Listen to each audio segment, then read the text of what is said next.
Let me share a brief story with you about my life. Many years ago, I was sick, went back home. To my greatest surprise, doctor said I had a sickness that there was no cure for it. I was broken, my family was destabilized, no cure in the whole world. And the devil was taunting me in my mind, telling me, look at you, look at the life you have lived. It's your fault. You are the cause of this for yourself. And I was really frustrated. What was even the most bothersome weight in my mind was not the sickness that I was told I had, it was the fact that the devil told me it was my fault. So a friend of mine told me about a church I should go to in Warri, a very mega church. So I and my mom, we went to that church seeking the mercy of God. I placed my head on my mom's lap till I got to Warri from Edo State. While we went to the church, we met the vice president of the church, the assistant pastor, right? So when I saw him, my mom explained to the pastor I was sick and the disease I had. The pastor was so harsh on us. And he looked at me. I was lying on my mom's lap. He looked at me where I was lying down. He said, look at your life. Look at you. After you have gone to useless your life, you have gone to useless your life, made the wrong decision. Now that you are sick, you have come to seek after God, you will not see pastor. He refused me from seeing the name pastor. And imagine what my mom must have felt in her heart. Or me, the dying child, what went through my mind. The man just spoke exactly what I've been hearing in my head. It's your fault. So I went back home thinking all hope was lost because the man of God condemned me. But guess what? Today I'm a pastor, I'm a man of God. I'm free from that sickness. You don't understand. What brought me to this point where I am was in the point of that sickness, in the point of condemnation.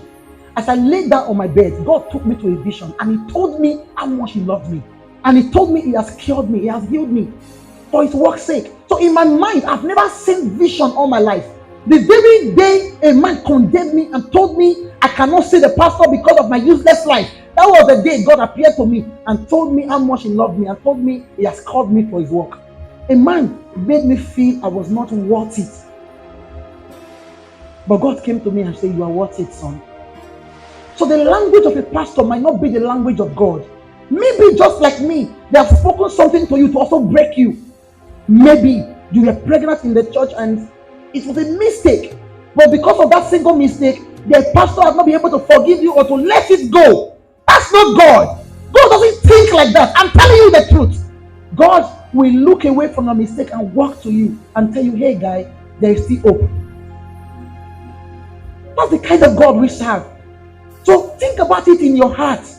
What would have become of me if I died from that thing the man of God told me? I wish He can see me today. Hey, man of God, God healed me. He didn't judge me like He did.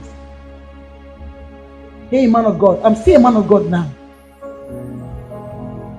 The mercies of God. So if you see a man standing here, it is a man that has seen the mercy of God. That when men wrote me up and said it was over for you, God said, I'm just starting with you. So I think I have become an enemy of God. God said, hey, guy, I don't keep enmity. Are you David? So sometimes when we keep enmity with people because in our mind they are not serving God the way they are supposed to, God did not send us on that errand. So when we feel some people deserve to die because they are too evil, God doesn't feel that way. His thought is, I died for this man also. So the steadfast love of God never ceases. So when the condemnation comes on a man, it didn't come from God. There's therefore now no condemnation for those who are in Christ Jesus. I was at that point when I felt I didn't deserve the love of God. But the truth is, who deserves it?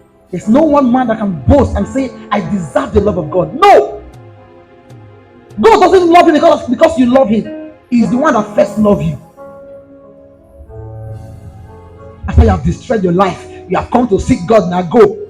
God did not send you that one, sir. Come unto me, all ye that labor and are heavily burdened, and I will give you rest.